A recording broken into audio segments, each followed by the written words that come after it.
Manhattan, the Bronx, Queens, all the way to Staten Island, my homeborough, Brooklyn. Back out with another video. And today marks the 10-year anniversary of Kendrick Lamar's legendary album, To Pimp a Butterfly. Damn. Can you believe it's been 10 years since this album came out? Man, time flies, bro. I remember when it first came out like it was yesterday. I couldn't wait for it. I was so hyped for it. When it was released, I finally I listened to it from start to finish, and I couldn't get enough of it. I listened to it from start to finish again.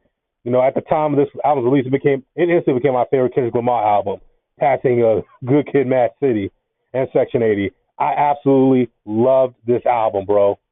I cannot tell you enough. And the album was released during a very tough time, if you will, during America. There was a lot of racial tension, but we're going to get to that in a minute.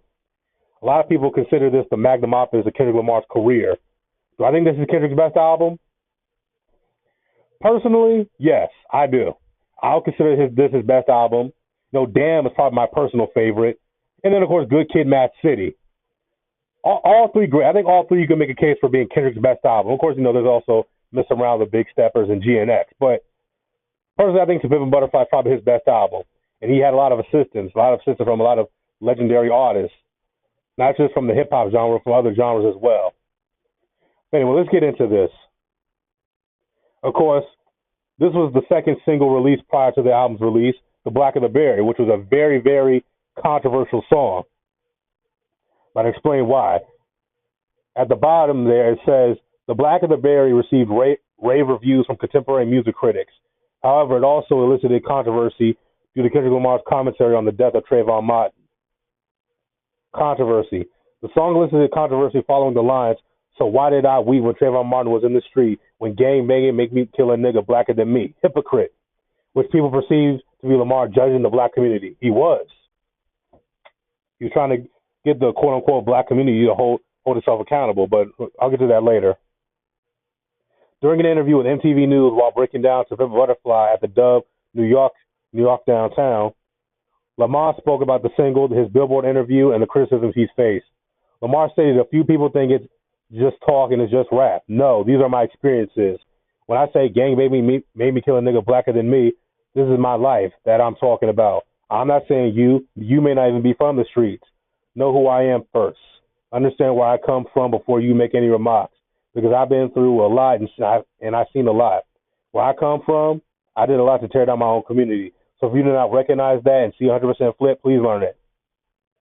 You always said in there, I did a lot to tear down my own community. In other words, Kendrick Lamar admitted I made a lot of mistakes. So why did I weep when Trayvon Martin was killed in the street? When gang made me kill a nigga blacker than me? Hypocrite. How am I gonna complain and feel sad that when Trayvon Martin gets killed by a non-so-called black person when quote-unquote black people kill each other every day? You know, in Chicago, New York, Philadelphia, Baltimore, Atlanta, St. Louis, Cleveland, Detroit, L.A., Oakland, all over. And, of course, I know a lot of people were upset when Kendrick stated that because, you know, that's what non-quote-unquote black people do whenever stuff like this, like Trayvon Martin and Michael Brown and Alton Sterling and Freddie Gray, when all that stuff happened. That's because this album was released in 2015. You know, Michael Brown and Alton Sterling were both killed in 2014, if I remember correctly. And Freddie Gray, I can't remember if Freddie Gray was killed before or after this album was released. But, you know,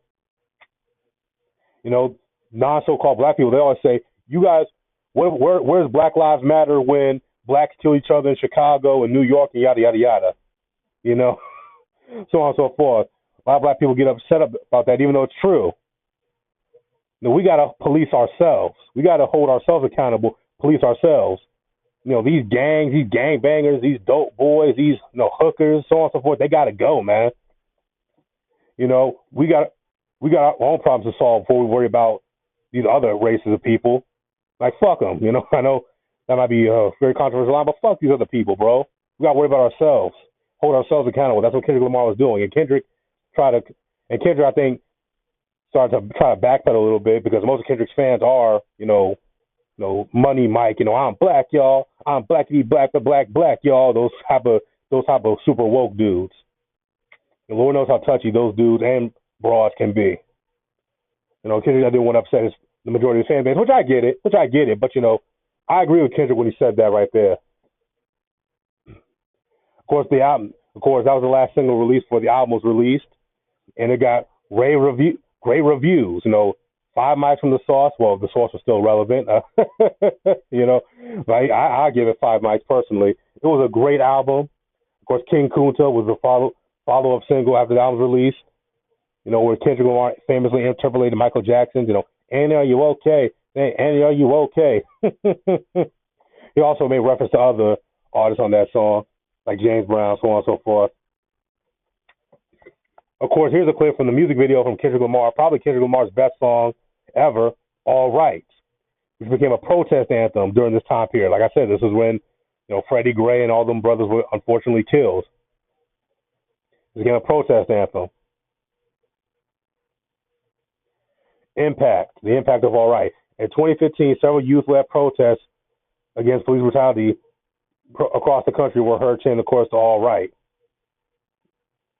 They compared it to We Shall Overcome. Additionally, several contemporary progressive news outlets, including BET, raised the idea of All Right being a modern black national anthem, quote unquote. Well, I wouldn't go that far, but Lamar was featured on Ebony Power 100 annual list that recognized many leaders of the African American community, emphasizing how the chorus of his song All Right became a chant for Black Lives Matter protesters. It did. God's got us, but we gonna be all right. And we gonna be all right. Of course, Pharrell was featured on the hook as well. At the beginning of the song, Kendrick Lamar referenced the movie The Color Purple, written by that extremely toxically black man hating broad Alice Walker. But I don't think Kendrick realized how much Alice Walker hates quote unquote black men. But it is what it is. But a lot of people love the song. I love the song. I love the song to this day, despite that. Producer Son always stated, I didn't expect All Right to be the protest song, but I did know it was going to do something because the time we're living in made it a perfect song. Protesters at a Chicago rally against Donald Trump chanted the chorus of the song in March 2016. Yeah, because that's the problem, Donald Trump. But anyway, this, of course, was a picture that was created during this time period because this was in reference to a song Kendrick Lamar did called Mortal Man. Which, of course, features snippets of an old Tupac interview. Of course, there's Tupac and supposedly a young Kendrick Lamar. You see their two shadows in the background, a king and a prince. We all know much Kendrick Lamar admires Tupac Shakur, so on and so forth. Anyway, it says, To Pimp a Butterfly, one of the best albums of the 2010s. Excuse me, album of 2015 by many other publications. In the years following its release, several publications named To Pimp a Butterfly one of the best albums of the 2010s. I would agree with that. It's one of the best albums of the 2010s, one of the best hip-hop albums of the 2010s, definitely. In 2020, the album was ranked 19th on Rolling Stone's updated list of the 500 greatest albums of all time. Wow. 19th of the 500 greatest albums of all time. That's such an honor. Legacy and impact. The album's immediate influence was felt as a pantheon for racial empowerment. According to Butler, who also argued that the record helped create a respected space for conscious hip-hop and will be revered not just at the top of some lists at the end of the year, but in the subconscious of music fans for decades to come. So remember, 10 years later,